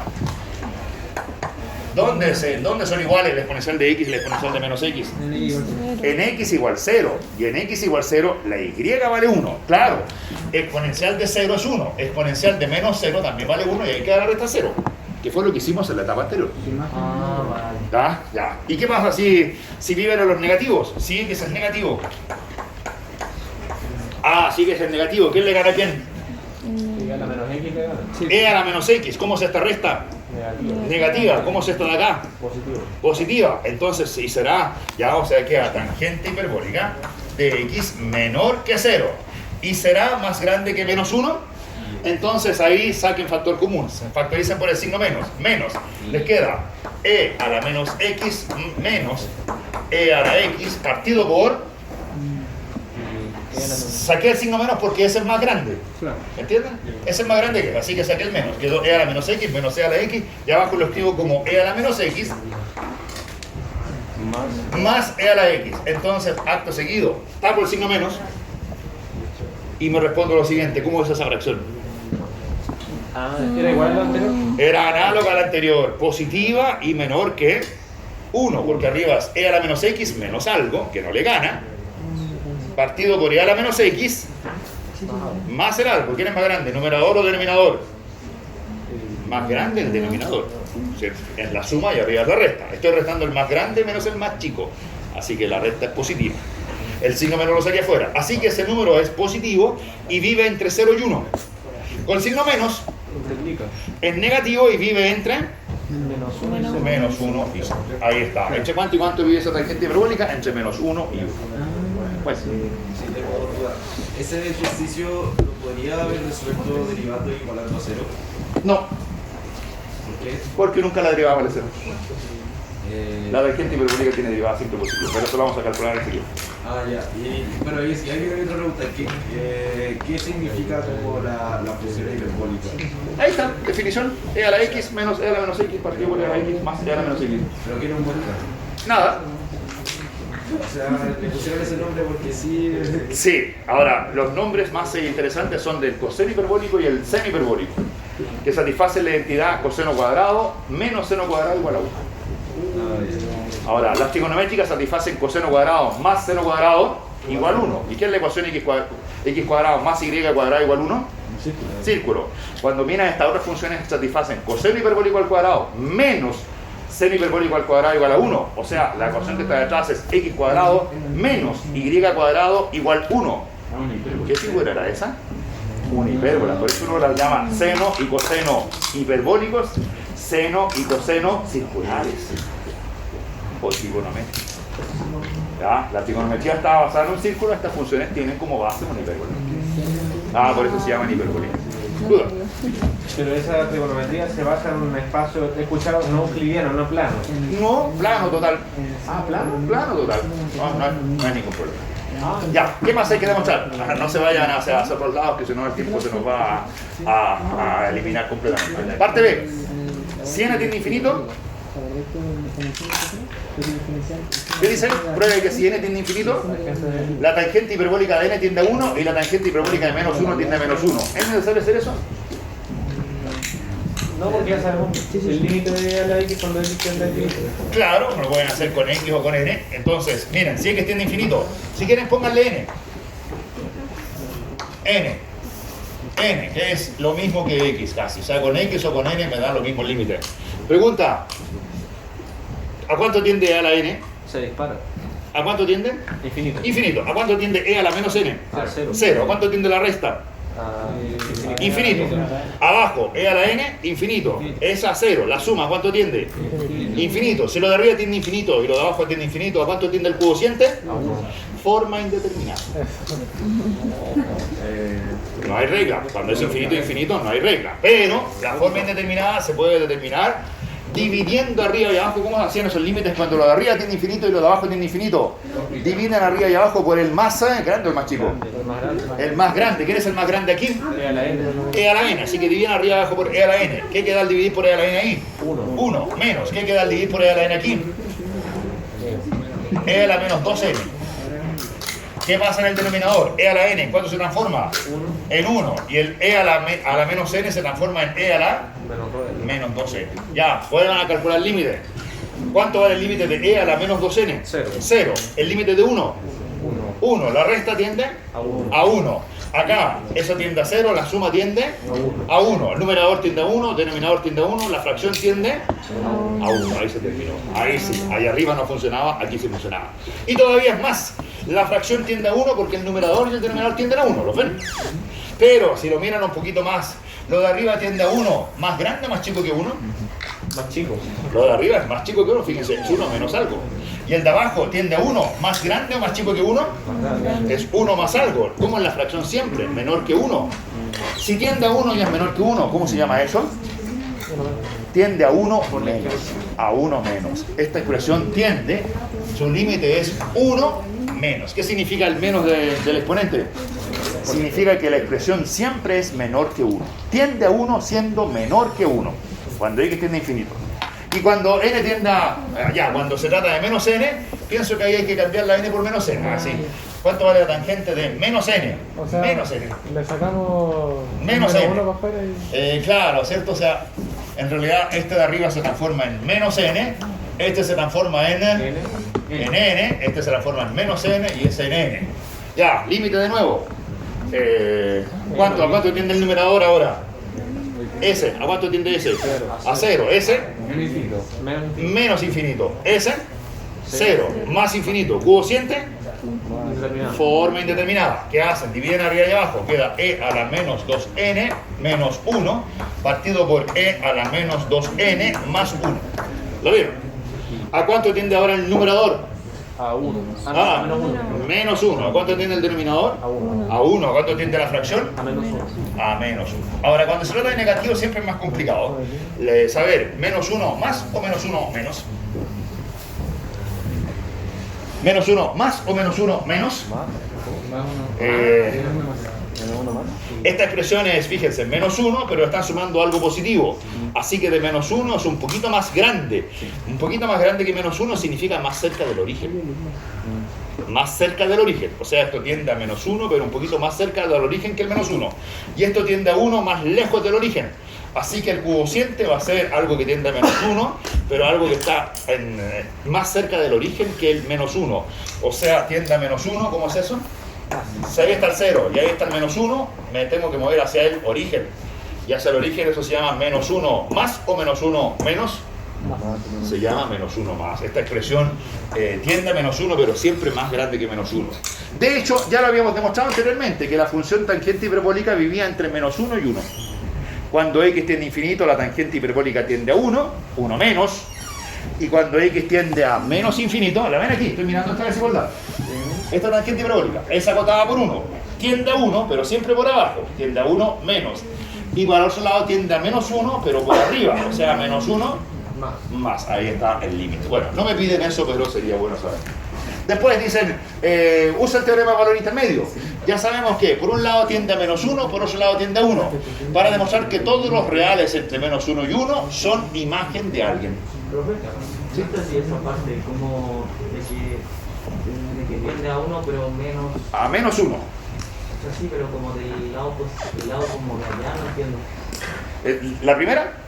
Lo último que... Ya, el del lado izquierdo, eso cuando tendía a menos 1. Eso tiende a menos 1, eso tiende a 1, cociente tiende a menos 1. ¿Está bien eso? Ya, ahora después la pregunta es si es más grande o más chico que menos 1. Entonces con los negativos uno se enreda, pero hay que pensar en valor absoluto. Este es menos 1 más un positivo. ¿Qué significa eso, valor absoluto? ¿Hacia dónde se corre el menos 1? ¿Se va hacia los negativos o se devuelve hacia el 0? Me devuelvo hacia el 0. Y acá tengo una cosa que es 1, un poquito más grande que 1. Entonces está haciendo que todo esto se achique en valor absoluto. O sea, esta expresión tiende a menos 1, pero siempre es más chica que menos 1, más cerca del 0. O sea, tiende a menos 1 más. ¿Ahí sí? Ya. TBI. ¿Cómo aplican el TBI? Miren qué buen ejercicio del TBI. 2 puntitos y... Claro, ¿cómo es el gráfico de mi función? ¿Qué es lo que ya saben? Por allá arriba está 1, por acá abajo está menos 1. Cuando n tiende a infinito, la función tiende a 1. Cuando n tiende a menos infinito, la función tiende a menos 1. Si les dan un, ¿qué me dan? Un y, un cuánto, un y, me dan un y entre menos 1 y 1. Me dan un y entre menos 1 y 1. Como ese y es menor que 1, y la sucesión tangente de hiperbólica de n tendía a 1, en algún instante la sucesión tangente hiperbólica es más grande que ese y. Existe un n por aquí, un n1, tal que la tangente hiperbólica de n1 es más grande que y, porque la tangente hiperbólica vive entre 1 menos epsilon y 1 más epsilon, porque tiende a 1. Está buena, tiende a 1. Si tiende a 1, toman epsilon igual a... ¿Cuánto es el epsilon para no llegar al y?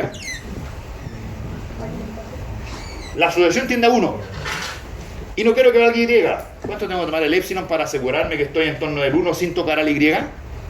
¿Qué distancia hay entre y y 1? ¿Qué distancia hay entre y y 1? ¿Cuál es el más grande? Uno es más grande, y es más chico. ¿Cuál es la distancia? 1 menos y. Yo no quiero llegar a y, así que tomo epsilon igual a la mitad de esa distancia. Y la sucesión que converge a 1 tendrá que estar entre 1 menos epsilon y 1 más epsilon. Ahora, si está entre 1 menos epsilon y 1 más epsilon, mi sucesión no vale y, así que en alguna parte la tangente hiperbólica es más grande que y. Por otro lado, el y no llega a menos 1. En alguna parte la función es más chica que y. ¿Dónde será más chica que y? En un negativo, ¿cierto? Por acá, en un menos n2. ¿Por qué existe un menos n2 tal que la tangente hiperbólica de menos n2 es más chico que y? ¿A cuánto tendría la tangente hiperbólica de menos n? A menos 1. Y yo que no quiero que llegue... Ahora, el y puede estar en ese caso muy abajo. O sea, aquí el dibujo me quedó como muy permisivo. Pero si el y estuviera abajo, ¿qué hay que hacer? Tomar en torno a menos 1 un epsilon que no alcanza a llegar hasta el y. ¿A qué distancia está el y del menos 1? ¿A qué distancia está el y del menos 1? Y más 1. ¿Cierto? Porque es 1 menos el otro. El más grande es y, el más chico es menos 1, la resta es y más 1. Ya, para que la sucesión se mueva por acá abajo en torno de menos 1 y no llegue el y, ¿qué tomo epsilon igual a cuánto? A la mitad de y más 1 medios. Y así la sucesión a lo más llega hasta y menos 1 medios. La semisuma de los dos. Y allí la función es más chica que y. Existe un punto donde la función es más chica que y existe otro punto donde la función es más grande que y. Si en un punto es más chica que y en otro punto es más grande que y, ¿a quién invoco? Al teorema del valor intermedio. ¿En qué intervalo tengo que aplicar el teorema del valor intermedio? En el intervalo menos n2. Menos n2, n1. En ese punto la función es más chica que y. ¿En el nuevo gráfico? Nuevo gráfico. Bueno, ese mismo gráfico estaba, pero ya se había quedado muy... voy a hacer un gráfico totalmente... por ahí está el y. En alguna parte por aquí la función es más chica que y. Ese es el punto menos n2. Y en otra parte por acá la función es más grande que y. Ese es el punto n1. Y yo digo, en alguna parte tiene que la función valer y. Aplico el teorema valor intermedio entre cuánto y cuánto. ¿Cuál es el dominio? ¿Cuál es el dominio donde aplico el teorema valor intermedio? Menos n2, donde la función es más chica que y n1, donde la función es más grande que y. Por aquí es más chica, por arriba es más grande. En alguna parte tiene que pasar por ese y ese punto lo llamo x barra. ¿Entre cuánto y cuánto está el x barra? Entre menos n2 y n1. Pero ese x barra que está entre menos n2 y n1 está en r. Así que para todo y existe un x barra en r, tal que la tangente hiperbólica de dicho x vale y. De hecho decía, haga caso y positivo igual 0 y negativo. Lo hicimos todo de una. En realidad es cosa de restar hacia abajo y restar hacia arriba. Ya, después, mira, alguien me decía, no sé, alguien me dijo, hagamos el último ejercicio de la sección anterior, ¿no? Sí, este es como lo mismo, es casi la misma cosa. Demostrar que la ecuación tangente hiperbólica, que ecuación más rara, tangente hiperbólica, igual a coseno de x, tiene solución, tiene infinitas soluciones. ¿Por qué tiene infinitas soluciones? ¿Qué es lo que hemos aprendido de la tangente hiperbólica? ¿Entre cuánto y cuánto vive? Entre menos 1 y 1. Es continua entre menos 1 y 1. Y tiene límite igual a 1 hacia la derecha y límite igual a Menos 1 a la izquierda. Ya, es una función. Pero vive en el abierto. Lo importante es que vive en el abierto. Entonces, como vive en el abierto, de hecho cualquier gráfico podría ser bueno, pero en realidad, ¿cuánto vale la derivada? La derivada la podrían calcular. Ahora vale secante hiperbólica al cuadrado, pero pueden derivar. O sea, la derivada de un cubo cociente, denominador al cuadrado, derivador arriba, derivador abajo, etc. O sea, ya es una función que pasa por 0, tiene asíntotas allá y tiene asíntotas acá. ¿A qué altura las asíntotas?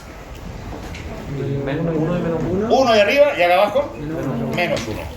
La función coseno, ¿cómo es la función coseno? También acotada. ¿Parte en cuánto? En 1.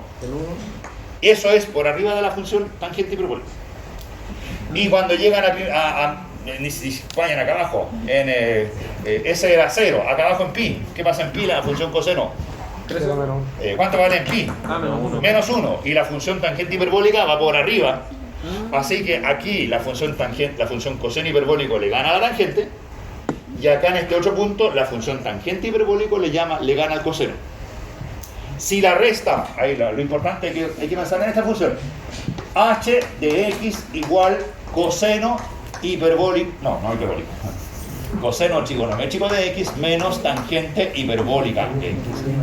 Ya, esa función, ¿qué signo tiene esa función en 0? Positivo. ¿Quién le gana a quién? El coseno le gana a la tangente hiperbólica. Esta cosa es positiva en esta zona. Le voy a poner ahí positiva. Y en pi, el coseno hiperbólico vale menos 1. Y la otra función es positiva, así que esta resta es negativa. Aquí la diferencia es negativa. ¿Qué dice Bolzano? Si la diferencia aquí es positiva y ahí es negativa, en algún instante esta diferencia vale 0. Hay un punto donde el coseno es igual a la tangente hiperbólica. De hecho, ahí lo tengo. Teóricamente ese punto existe. Después de que eso fue pensando entre 0 y pi. ¿Cuántas raíces encontramos ahí? Una. ¿Y qué me dice? Hay que demostrar que tiene ¿cuántas raíces? ¿Por qué razón? ¿Qué pasa en el intervalo que sigue? ¿Qué pasa si ahora avanzo hasta 2pi? ¿Cuánto vale el coseno en 2pi? Por ahí esto 2pi. ¿Cuánto vale el coseno de 2pi? El coseno de 2pi vuelve a valer 1. ¿Y la función tangente hiperbólica vale 1? No, porque siempre menor y chica que 1. Va creciendo, pero no alcanza a llegar a 1. Entonces, significa que la diferencia coseno hiperbólico menos tangente hiperbólica en 2pi tiene un signo. ¿Qué signo? Positivo. Positivo. El coseno llega a 1, la tangente hiperbólica no alcanza a ser 1. Ahí tienes nuevamente un punto donde es positiva. Si hay cambio de signo, de negativo a positivo, ¿qué es lo que existe entre los dos? Una raíz. Una intersección. Está ahí arriba. Que está por ahí arriba, ¿cierto? Ya, y después siguen.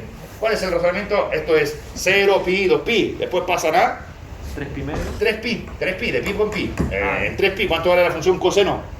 0.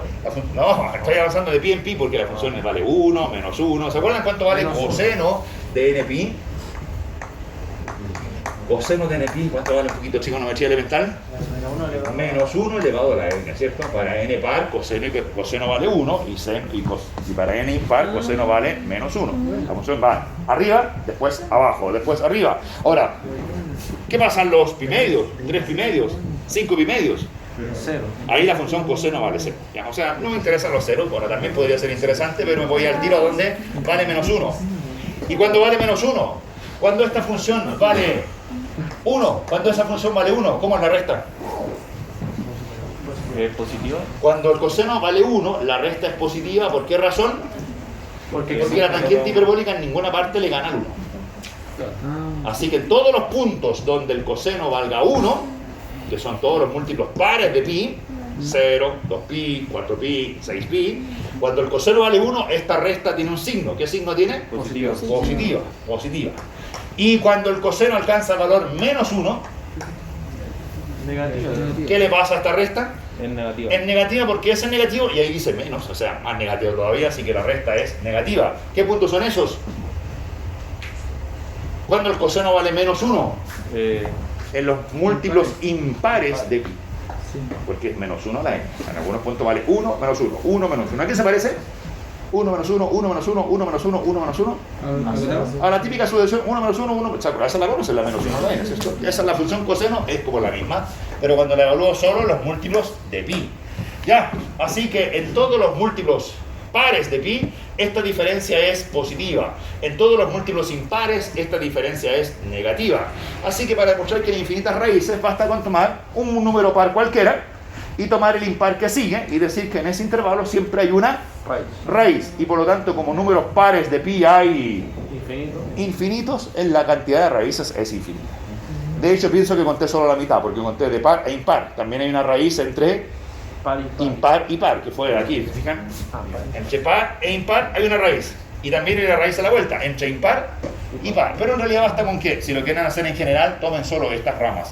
Las ramas donde el coseno varía entre 1 y menos 1. Porque parte la diferencia en positiva y termina la diferencia siempre en negativa.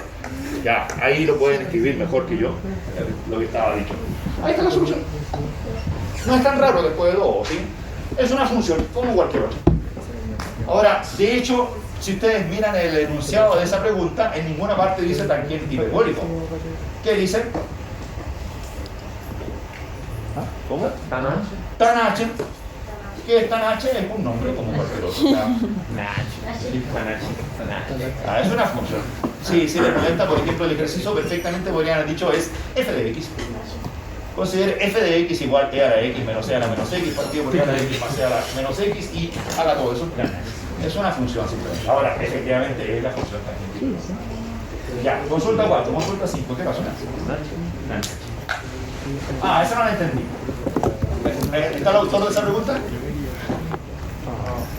Decía que no entendí por qué phi de k es mayor o igual a n0. Creo que es como la definición de esta pregunta. Sí. Ya, pero no dice dónde ni nada. ¿Está el autor? No. ¿Entienden ustedes? ¿Tienen dudas en ese sentido o paso a la siguiente? ¿Qué razón? Depende si la siguiente es más interesante o menos interesante. ¿Qué razón? ¡Uy! Se está pasando la hora. Ya, mejor no miro la hora. ¿Está bueno ese reloj? Sí. Wow, sí. ¿Está entretenido? Sí. Continuar informe, creo que ya lo vimos. Ya, me la salto. Algo de derivadas. ¿No hay nada de derivadas? No hay nada de derivadas. ¿No había nada de derivadas? La A a lo mejor, profe. Del segundo, la que sale abajo. ¿No sale? No. No. Ahí hay una. Y esa de ahora, ¿qué dice? Ser A, B, C, números reales. Consideremos la función f de x, a la x a la cuarta, b a x cubo, c a la x cuadrado. Pruebe, justificando en detalle, que existen x barra 0,1 tal que... pero eso es como más o menos directo. Eso no es de derivadas, eso es de... simplemente, ¿cuánto vale esta función en 0? ¿Cuánto vale esto en 0? 0. ¿Cuánto vale esto en 1? A más B más C. Me hablan de la derivada, perdón, no había visto eso de la derivada. Entonces, ¿cuánto vale esto en 0 me dijeron? 0. ¿Cuánto vale esto en 1? A más B más C. A más B más C. Teorema del valor medio. Teorema del valor medio. Existe un punto, el valor de x barra, ¿no? Sí, donde la derivada en ese punto es f de 1 menos f de 0 partido por 1 menos 0. El de Lagrange. El teorema, por supuesto, siempre el de Lagrange, ¿cierto? ¿Cuál es el que se usa más de todos los teoremas de valor medio? Bueno, está un poquito fresco de hoy día. Pero es teorema de Lagrange. La próxima semana deberíamos hacer más cosas de Lagrange y derivadas, máximos, mínimos y esas cosas. Me gustaría hacer un ejercicio a lo mejor de la otra sección. Lagrange dice, si la función es continua y derivable en el intervalo 0,1, f continua en el intervalo cerrado 0,1. ¿Será cierto que esa función es continua en el cerrado 0,1? Sí. Y que es la cuarta más b no sé cuánto más c. Esa es continua en todos los reales polinomios. ¿Será derivable en el abierto? Sí. ¿Derivable en el abierto? ¿En 0,1? Sí, porque esa es derivable en todo R, nuevamente polinomios conocidos. Entonces Lagrange dice, existe un punto, sí, que vive entre 0 y 1 abierto, cerrado, abierto 0, 1, tal que en ese punto la derivada vale f de 1 menos f de 0 partido por 1 menos 0. Era f de b menos f de a partido por b menos a, pero aquí a y b valen 1 y 0. 0 y 1, ¿cierto? Respectivamente. Ahí ven, ¿cierto? Ya. ¿Y cuánto vale f de 1? Ya me dijeron, f de 1 valía a más b más c. A más b más c. F de 0 valía 0. 0, así que no lo escribo. Y partido por 1 menos 0, 1. Se terminó. La vaina se... Ah, faltó más. Ya, fue demasiado. Pensé que faltaba de ir por ahí. Ya, ese no es de derivada. Uno de derivada clásico, me voy a ir a la otra sección. ¿Alguien se está repitiendo la sección? Tú te la estás repitiendo, ya, porque mira, es que de la sección anterior me gustó este. Más para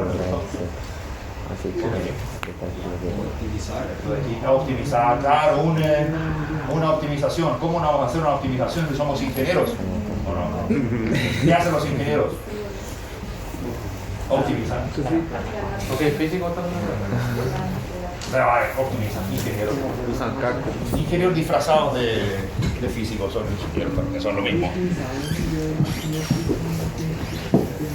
En realidad lo que marca la diferencia entre los ingenieros y los demás y las demás personas es el plan común.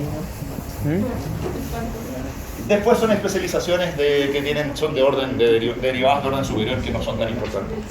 Es el plan común el más importante y ahí todos aprenden esta cosa de optimizar. Ya, hagamos el primero porque me lo sé y es corto y les causa varias dificultades. Dice, hallar el trapecio, ¿cómo era? El trapecio de área máxima inscrito en un semicírculo de radio A. ¿Lo hicieron en el colegio? ¿Qué? Ya, con trapecio o con rectángulos. Con rectángulos creo, porque con rectángulos queda parábola. Ya, entonces, ¿qué es un trapecio? Bueno, la base es el diámetro. Dice, ¿de qué radio es mi círculo? A. De radio A. Así que este es el punto menos A y este de acá es el punto A. Voy a poner aquí mi sistema de coordenadas X, Y. La ecuación de la circunferencia es Y igual raíz cuadrada de A cuadrado menos X cuadrado. Se sabe la ecuación de la circunferencia, ¿cierto? Digamos que Batería pasada. X cuadrado más Y cuadrado igual a cuadrado. ¿Retira algo? Sí, despejen la Y cuadrado igual A cuadrado menos X cuadrado. ¿Y después qué tienen que hacer? Tomar raíz. Ahora, cuando toman raíz hay dos soluciones, una con más y una con menos, porque hay dos. Una en la parte de arriba, que está en el primer y segundo cuadrante, y la otra en la parte de abajo, que está en el cuarto y tercer cuadrante. Los Y positivos y los Y negativos. Aquí me interesan solamente los Y positivos, que son raíz de A cuadrado menos X cuadrado. ¿Les parece? Ya. Ya van a escribir un trapecio. ¿Qué es un trapecio? Son dos lados paralelos, ¿cierto? Entonces ahí está el segundo lado. Ahora la pregunta es ¿dónde pongo el segundo lado? A este punto en el cual voy a poner el segundo lado es al que le voy a llamar X. Esa es mi variable X. La variable X la puedo mover entre 0 y A. Si la pongo cerca de 0, mi trapecio va a quedar chiquitito de arriba y se va a abrir hacia los lados. Si la pongo ahí, va a quedar así y por acá va a quedar... ¿Cuál es este otro punto? Otro X. Menos X, ¿cierto? Y el trapecio está aquí. ¿Qué hay que hacer? Encontrar dónde hay que poner la X para que el área de este trapecio sea máxima o mínima. Máxima. ¿Cuánto vale el área de un trapecio? ¿Cuánto vale? ¿Se sabe el área de un triángulo al menos? ¿La de un triángulo? Sí, entonces hagámoslo así. Calculenme el área de ese triángulo.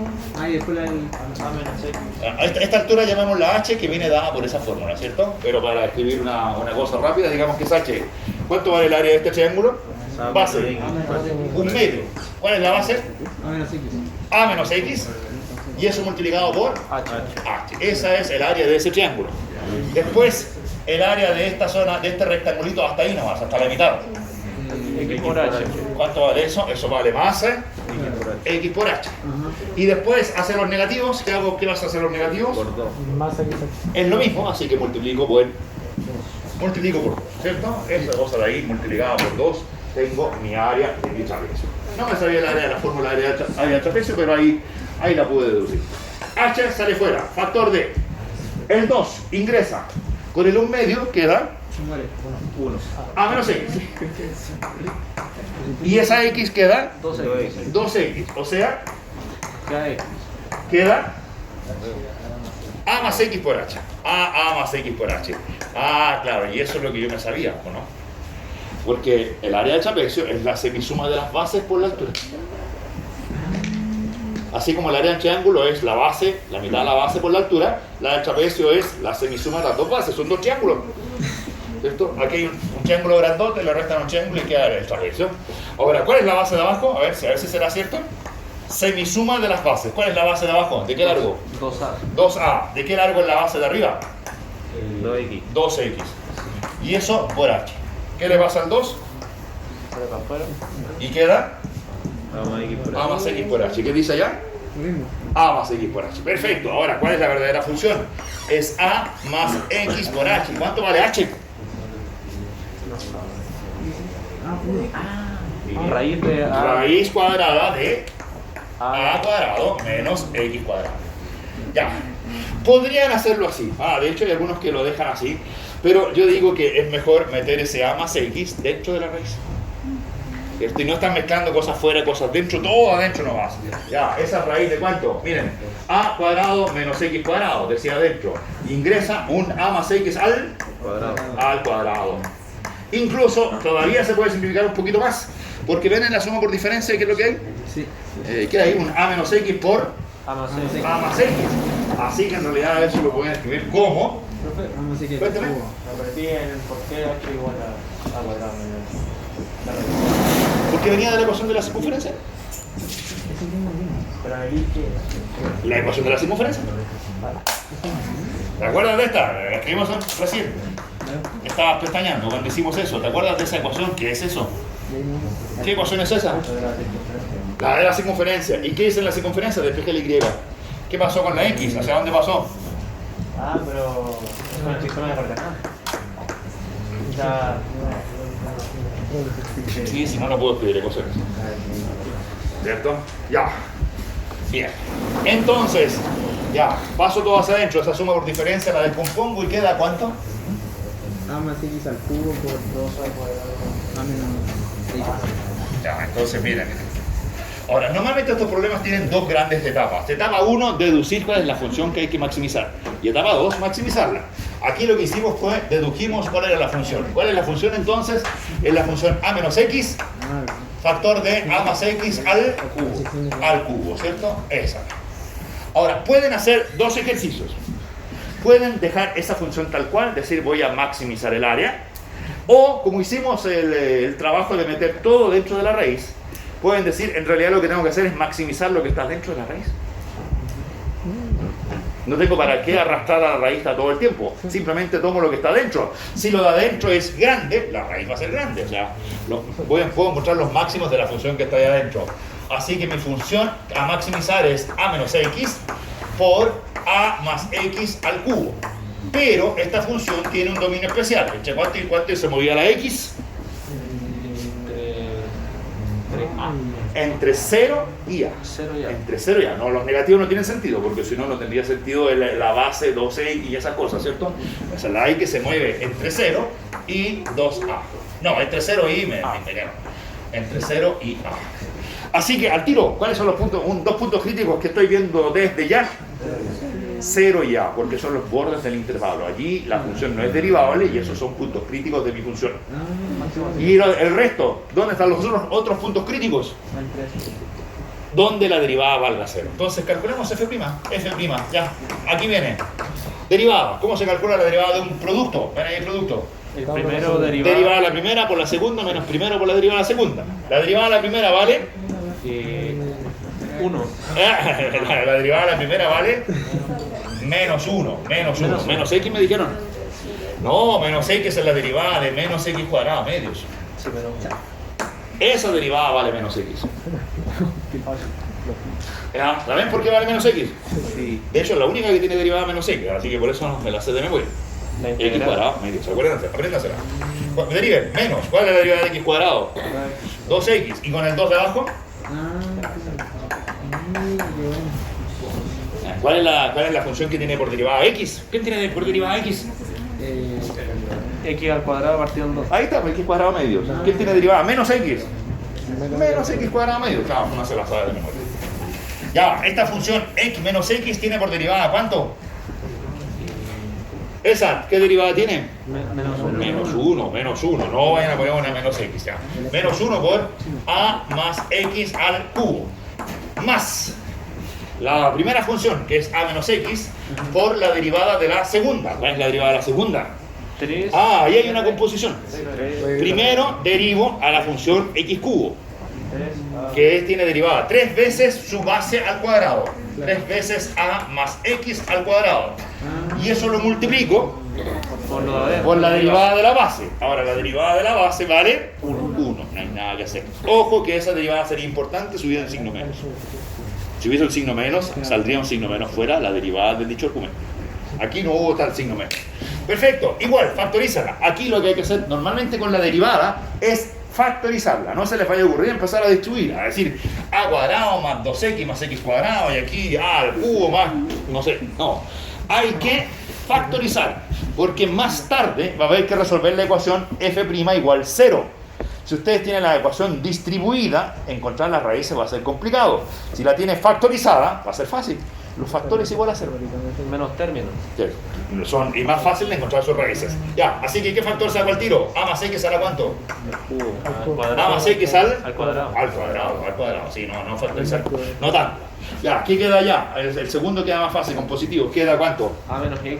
Por 3. O sea, 3a menos 3x cuadrado. Menos 3x. Ahí está. Ya, porque voy a juntar todas las x. ¿Y aquí quién quedó? Menos a. Menos a menos x. Menos a menos x. Ya, así que toda esa cosa vale a más x al cuadrado, factor de, ¿cuántas a quedan ahí? 2a. 2a, ¿y cuántas x? 4x. Menos 4x. Ah, sale un 2 fuera. 2 fuera. En lugar de poner 2a queda a menos 2x. Ahí está. Ya, esa es mi derivada. Pregunta, ¿dónde vale 0? Resolvamos. Igualando a 0 la ¿El 2? Pasa a dividir. No. ¿El a más x? Menos a. Con 2 menos a. ¿En dónde vive la x? Ah, nada. ¿Dónde vive la x? Entre 0 y a. Entre 0 y a. ¿Cuándo vale 0 eso? Nunca. Nunca. ¿Quién es el único que puede ser 0? El segundo. Este de acá. ¿Cuándo vale 0 eso? Para x igual A medios. a medios. La función tiene 3 puntos críticos. Los puntos críticos son x igual 0, x igual a medios y x igual a. Ahí están. ¿Por qué son esos 3? ¿Por qué el primero y el tercero? Porque es donde la función no es derivable por reglamento. Los bordes no es derivable, así que esos son puntos críticos. ¿Y por qué en a medios? Porque allí la derivada vale 0. Son los dos tipos de puntos críticos. ¿Duda? ¿Por qué? O sea, lo de sacar solamente lo de adentro, eso solamente, eso se puede hacer siempre, porque ¿qué pasa si la derivada de lo de adentro no es como, no tiene... ¿Qué me estás preguntando? Si siempre en este problema puedo sacarlo de adentro, la respuesta es sí. Lo saqué a las 4 y lo saco a las 6. O sea, o me estás preguntando si en todos los ejercicios saco lo de adentro. No, cada ejercicio es distinto. O sea, Aquí, ¿por qué pude maximizar solo lo de adentro? Porque la función raíz cuadrada es una función monótona. Es creciente. Mientras más grande tú quieres que sea la raíz cuadrada, ¿cómo es posible que la raíz cuadrada sea grande? Si me preguntan cómo es la raíz cuadrada de 2 comparado con la raíz cuadrada de 3, ¿quién es más grande? La raíz cuadrada de 3. ¿Por qué la raíz cuadrada de 3 es más grande? Porque 3 es más grande que 2. Y la función raíz cuadrada es creciente. Si yo quiero que la raíz cuadrada sea lo máximo posible, ¿qué tengo que tomar con el argumento? Un número grande. Que sea lo más grande posible. Por ejemplo, si pudiera llegar hasta 10, a raíz cuadrada de 10 le gana a raíz de 3 y raíz de 2. ¿Qué hay que hacer para maximizar una raíz cuadrada? Maximizarlo de adentro. Si no fuese la raíz cuadrada, el cuento sería distinto. Si tuvieras que maximizar seno de lo que está dentro, es seno lo que está dentro, punto. Pero la raíz es especial porque la raíz la hemos visto mucho en enseñanza media y primer año, primer semestre. Siempre para maximizar una raíz uno maximiza lo de adentro. De hecho, muchas veces lo de adentro eran el primer semestre eran cuadráticas. Ya habían encontrado el vértice de la cuadrática, recuerdo. Sin derivar. Ya, aquí tuvimos que derivar. Entonces los 3 puntos críticos son esos. ¿Cuál de los 3 es el máximo? Dos alternativas. Alternativa 1. Uno sabe que la función es continua en un cerrado. La función tiene un máximo. Y tengo 3 puntos críticos. Conclusión, uno de esos 3 tiene que ser el máximo. ¿Cómo saber cuál de los 3 es? evalúo la función en 0, evalúo la función en A medios, evalúo la función en A y veo cuál de los tres valores entrega el valor más grande de ellos. Y ahí encontré mi máximo. Alternativa número 2, puedo saber más cosas. ¿Y qué cosas sé? Los signos de la derivada. Miren, yo sé que en derivada igual 0 son puntos críticos, pero cuando la derivada es positiva, las funciones son crecientes. Y cuando las derivadas son negativas, las funciones son decrecientes. Entonces, pregunta, ¿ven el signo de esa derivada? ¿Cuándo es positiva? Miren, el 2. Signo. Positivo. El a más x al cuadrado. Signo. Estrictamente positivo. ¿Cuándo todo esto es positivo? Cuando eso es positivo. ¿Y cuándo eso es positivo? Cuando el a le gana al 2x. O sea, cuando la x es más chica que a medios. O sea, entre 0 y a medios la función es creciente. Si usted la dibujara como función, entre 0, pero ahí está a medios y ahí está a, los tres puntos críticos, en el intervalo 0 a medios la función es creciente. Ya, ¿cómo será el intervalo a medios a? Así, la intuición rápida. Decreciente. Bueno, podría darse la vuelta y seguir creciendo como la función raíz Q, como la función x cubo. Pero veamos, la derivada, ¿cuándo es negativa? ¿Qué pasa si paso del otro lado? Si 2x es más grande que a. En el intervalo a medios a, donde el 2x le gana al a, ¿qué pasa con esta resta? Negativa. La función derivada es negativa, o sea, la función original es decreciente. Así que llega ahí y se devuelve hacia abajo. De hecho, en a pienso que vale 0. Sí. En a vale 0, sí, porque dice a menos x. Así que, ¿cuál es el máximo? Cuando x igual a medios, bueno, reemplazan allá arriba y pueden saber cuánto va del área. Esto de aquí les va a quedar a medios, esto va a quedar 3 a medios al cubo, ya, elevan al cuadrado y ahí tienen su valor, el valor del área. ¿Qué me pedían? Encontrar el trapecio. El trapecio es el que va, los extremos superiores están en menos a medios y a medios. ¿Les parece? Ya, suficiente por hoy, pienso que nos extendimos demasiado, no sabía qué hora era. Entonces paramos todo, ¿no es cierto? De hecho perdimos aquí a quien nos preguntaba qué es lo que estábamos haciendo. ¿Sigue grabando eso? Me di cuenta por qué no se puede hacer.